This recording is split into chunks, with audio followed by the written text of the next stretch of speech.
The hotel keycard slipped from Marcus Hale's trembling hand and landed face down on the polished marble floor just as his 6-year-old daughter asked the question he had spent 3 years trying not to answer.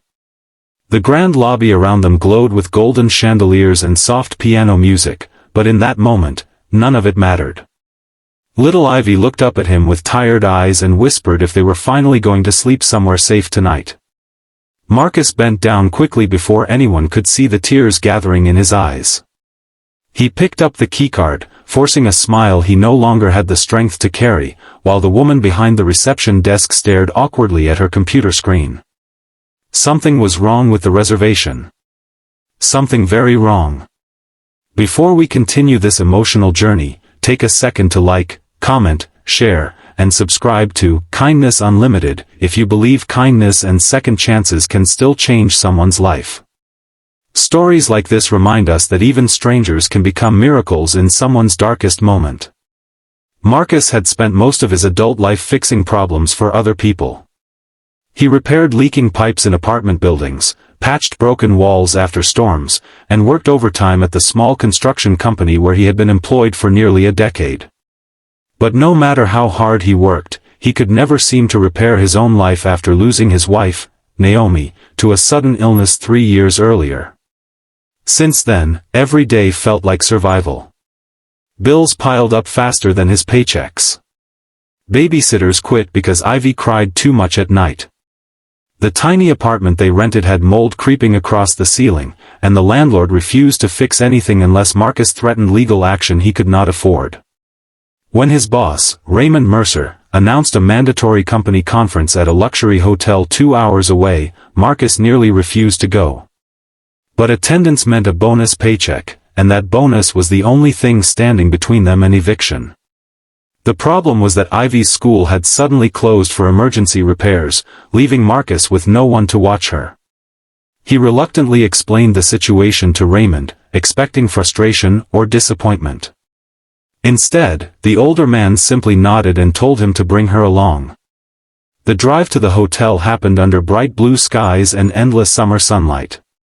Ivy spent most of the trip drawing clouds on scraps of paper while Marcus fought exhaustion behind the wheel.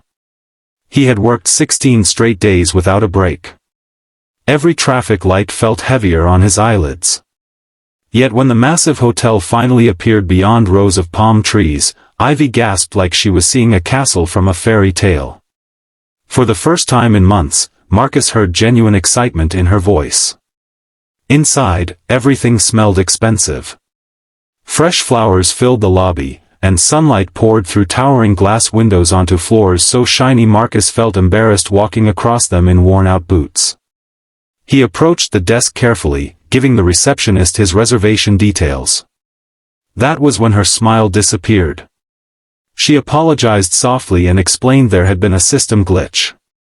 The room Marcus was supposed to have no longer existed in their records. His heart sank immediately. Every nearby hotel was fully booked because of a citywide event. He could already picture sleeping in his truck with Ivy curled against him in the back seat. Then Raymond appeared beside him. The older man had always seemed intimidating at work. He rarely smiled, demanded perfection, and carried himself with the cold confidence of someone used to being obeyed. But that afternoon, standing in the sunlight of the lobby, Marcus noticed exhaustion hidden beneath his boss's polished appearance. Raymond quietly asked the receptionist what rooms remained available. She hesitated before admitting only one suite was left. It had a single king bed. Marcus immediately shook his head and insisted they would figure something else out. But Raymond interrupted him. He said the hotel must have accidentally upgraded the booking because of the glitch, and the suite was already paid for under the company account. Marcus protested again, embarrassed by the idea of accepting luxury he did not deserve. Raymond simply handed him the keycard and told him to get some rest before tomorrow's meetings. The suite looked bigger than Marcus's entire apartment.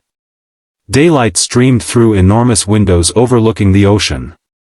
Ivy ran laughing across the soft carpet before jumping onto the massive bed with disbelief sparkling in her eyes. Marcus stood frozen near the doorway, almost afraid to touch anything. Everything about the room reminded him how small his world had become after Naomi died. There was fresh fruit on the counter, fluffy white robes in the bathroom, and enough space to breathe without hearing neighbors screaming through thin walls. That evening, Ivy fell asleep early for the first time in months. Marcus sat alone beside the window watching the sunset paint the ocean orange and gold. He could not remember the last time silence had felt peaceful instead of lonely.